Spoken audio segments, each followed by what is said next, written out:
welcome along to the Kickback. We are coming to you live from the Etihad Stadium, where City have just beaten United 3-0 in the Manchester derby. Phil Foden and a brace from Erling Haaland, and, well, fairly straightforward. There wasn't too many fireworks aside from, well, Erling Haaland doing what he does best.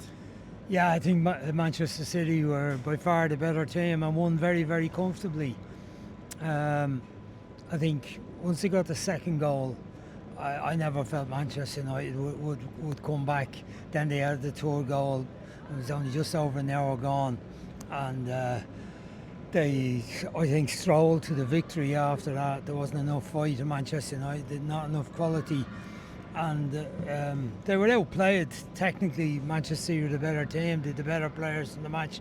The only player on the Manchester United team who you would say would have a chance of getting into the City team based on today's performance was Brian Kerr, who I thought did very well at times. Only missed a big chance late on the game, but he was a bit of a threat, at least when the ball came to him. He had the pace, energy and power to give Manchester United Manchester City a bit of trouble.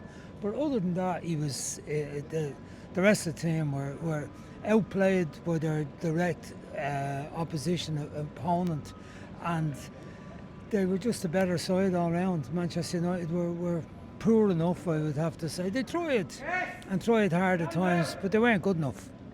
We've seen City at their blistering best. This man is getting very upset about sitting down there. We've seen City at their blistering best through the years, at times in Manchester derbies. Foden, Haaland, hat-tricks in the 6-3. Were City near that? Was there signs that things are starting to come together, or was it just they were playing a poor team today? I think it's fair to say there were signs of City getting back to the sort of level that we've seen them at in recent seasons, not so much last season. They've had a couple of poor results. They played poorly against Tottenham, I thought. Didn't play so bad against Brighton. Probably a bit unlucky to lose the match 2-1 late on. But there was some really good signs today. I mean, there's no surprise Haaland was outstanding, but Jeremy Doku on the left wing played really well. Rodri was back, more like the Rodri we've known in the past. It'll take him a bit of time, I think, to get back to his fully best performances that were so dominant in the best dominant years of Manchester City. But the back four played well. The goalkeeper was sound. Donnarumma did well. Kushinov did very well in the right back position. Diaz was strong. Young O'Reilly comfortable in the left back position. But just all round, with signs that maybe Foden is coming back to his best, because he had a poor season last season by his standards. Player of the year before across the league. He got 7 goals last season, still troubled by injuries, but played well today and looked so good to watch, isn't he? When you can just see the touches there and things are moving easy for him. Excellent first goal, great header, but his work on the second goal was immaculate. Lovely little touch off the throw in, then a little nutmeg on Ugarte as he tried to get close to him. Link up play with Doku, who put Haaland into score. He was very good. He was involved in a lot of the best work, as was Haaland, Doku at times, Bernardo Silva to a lesser degree. I feel like we've had the Manchester United conversation to death at this stage, and I don't know if anything is changing week on week, or maybe that in itself is the talking point, that he's still sticking with the same system, with the 3-4-2-1. He has Šeško, he started for the first time today. Are there any positive sparks for Manchester United? Any signs that this is starting to come together? Not based on today's performance. They still looked edgy, I would say, defensively. And they were outplayed for a lot of the game in the middle of midfield. Ugarte was just there running around. Fernandes was good on the ball, but he's not the best defensively. And Ugarte had too much to do to deal with the Manchester City's movement of passing and accuracy of passing. They got away with a few things actually. Reinders, fortunately enough, from a United point of view, put a few balls out of play in the first half, and once or twice the wrong option was taken around the penalty area. But they were outplayed, Manchester United, in the middle of the field, and they weren't enough for threat up front. Šeško showed a few little promising touches. One good shot at the goal that Donnarumma saved. Another little break in the inside right channel where we thought he might have been offside, but the flag never got up. Donnarumma made the save, blocked the attempted finish with his body. A few nice, neat layoffs in the midfield, but I just felt they were lightweight up front with Diallo, Šeško, and Bumo obviously not physically weak, but just the combination wasn't there, and the whole combination of the team wasn't there. Lenny Euro at the back, a young boy making his way in the game, and Dogu on the other side played quite well the left wing back position, but the balance isn't right, and as a team they're not effective, and whether it's the system or the individuals and the collective of the team, it's just not effective in terms of winning games often. And we've seen that this season already, scraped through against Burnley. You think about the Grimsby result, getting beaten by Grimsby.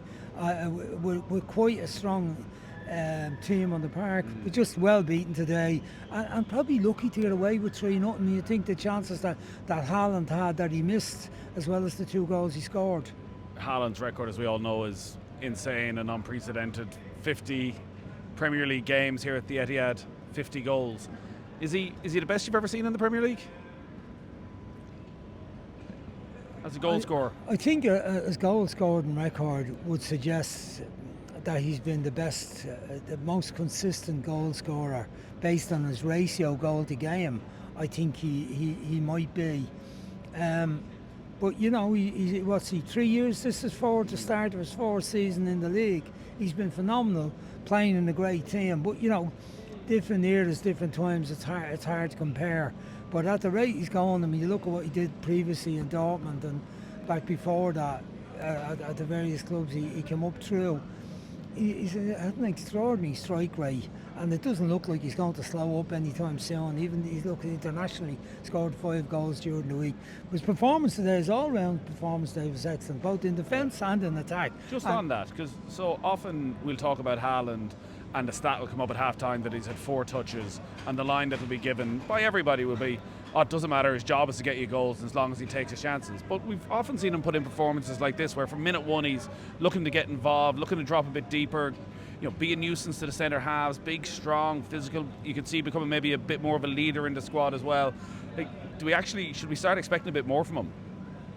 Well, I think there's a little change in the type of game Manchester City are playing. We see a lot more direct play from them, and the use of Haaland, that even on kickouts, they've stopped persisting with the short build-up with the 2 centre-backs in the box, and trying to build a play up from right back at their own goal line. We've seen them kicking balls a lot longer now, more regularly, and that brings him into the game. Also in the build-up play, as you've said, particularly today, he's dropping back, dropping short, getting involved in the play, and then defending his own box, which any good centre forward is expected to do, given that they're generally one of the bigger players in the team. He did a great job on that. Should we be expecting more from him? I don't think so.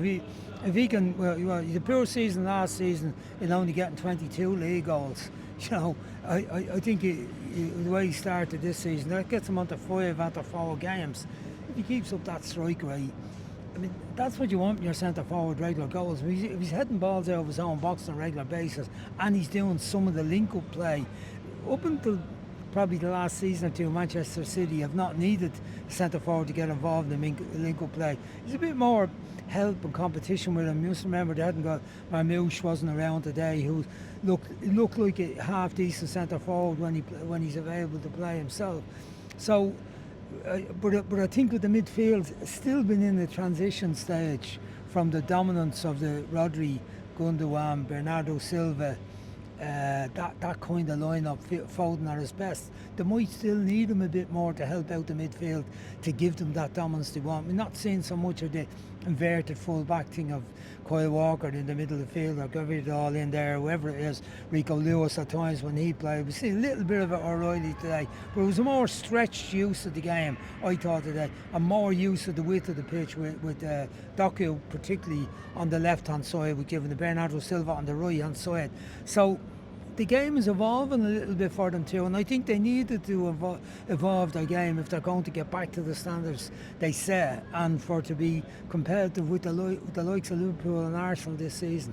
All right, good stuff as always, Brian. Thank you.